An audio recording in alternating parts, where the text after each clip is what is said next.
You did remember to tell Gwen about the Faust wanting to be near the McIntyres at the reception, didn't you? Pilar, I asked you a question. I'm sorry, Mrs. Crane. What was it?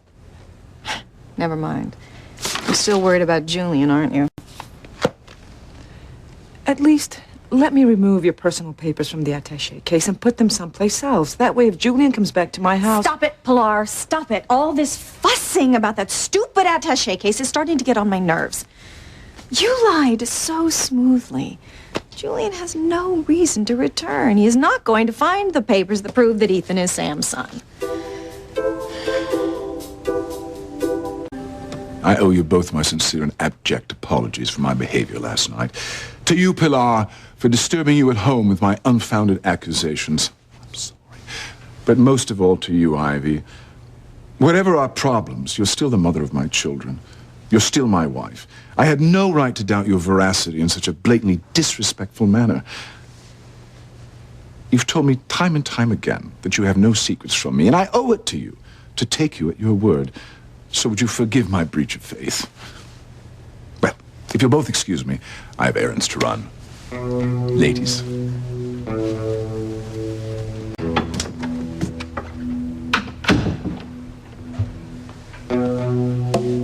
Well, that was odd, even for Julian. In spite of what he said, I sense he's still suspicious. I would agree with you, except he has no reason to suspect anything. My only secret is safely locked in the back of your closet. Well, let's get back to the rehearsal dinner, shall we? Who is it? It's Pilar Sheridan.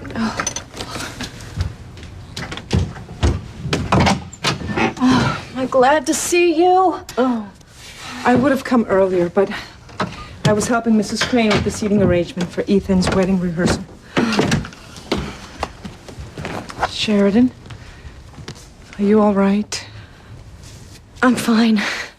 Thanks for asking. You know, sometimes I think you and Ethan are the only two people who really care about me. I will never be able to thank you enough for saving my son's life. I don't know what I'd do if I lost Luis. It feels the same way about you. What about you, Sheridan? I overheard some of the staff talking about an incident last night. I walked over to the main house in my sleep. Apparently, I created quite a scene in the living room. I guess last night's shooting brought back all the old nightmares. This is what I was afraid of. I've tried to fight them, but last night just brought it all back. You know, me as a little girl in the living room with the corpse, wondering if I'm responsible for that person's death. Oh, Sheridan. Ethan says that it's all my imagination, that nothing like that happened, and that I'd be crazy if I was to tell anyone about it. I agree with him. I think it's the only way to put the fears behind you. You have to move on with your life. That's all I want to do. Sorry, I thought you were still in the kitchen. Oh no, my eggs.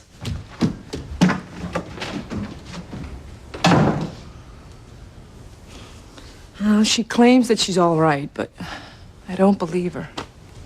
Yeah, you and me both. Sheridan's one of those people who keeps everything bottled up inside of her. I'm worried about her. Well, maybe you should leave that to me and her nephew, Ethan. I don't know if I can. You know, something from the past is eating away at her until she opens up about it. It's not going to go away. Well, if that's so, that's her business, hijo. Well, that's what I'm not sure of. See, whatever it is that's haunting her, I think it has something to do with me.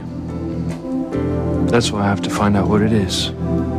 For her sake. And for mine.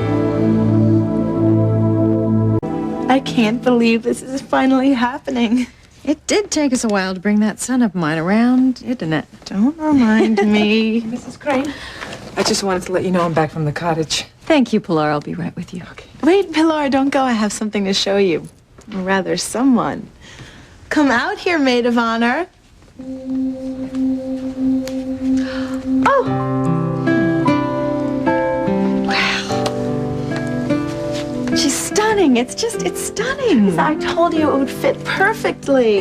Do you like it, Mama? You look like a fairy princess, Teresita. Oh, she does indeed.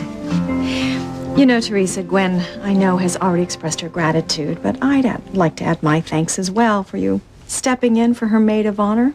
Oh, I didn't mind at all, Mrs. Crane. I wanted to show you that piece of lace, didn't I? It's in my room. Right, okay, great.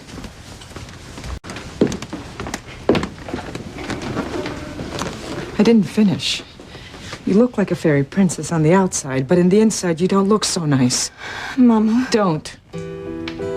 Don't mama me. You're making a mockery of the holy sacrament of marriage.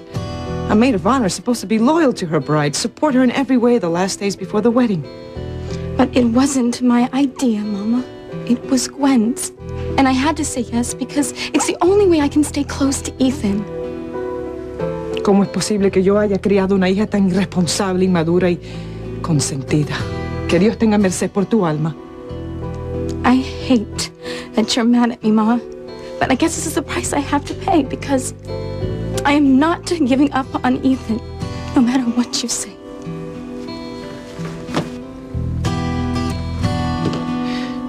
Well, if I can't protect my own children, I can at least stop Ivy from losing everything she's worked for. Pilar, where are you going? I was going to go home and make sure that your personal papers are in the closet. No, you're not going anywhere because nobody's touched my attaché case. It is right where you left it. Not one more word about anyone finding my attaché case, all right? Well, come along. I need your help with the seating chart. Oh, well, hello, Whitney. Hi, Mrs. Crane. I came by to see Teresa. She's in there. Okay. Bye.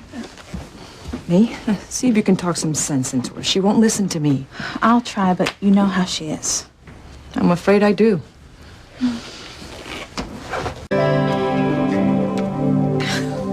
Pilar, will you stop fretting about the attaché case? At least consider putting it in a safety deposit box at the bank. Have you forgotten, Pilar, that Julian and his father own the bank and everyone who works in the bank? No. My papers proving that Ethan is Sam's son, they're safer at your house than anywhere else. For the last time, Julian has already paid you a visit. You handled it brilliantly. He has no reason to ever go back.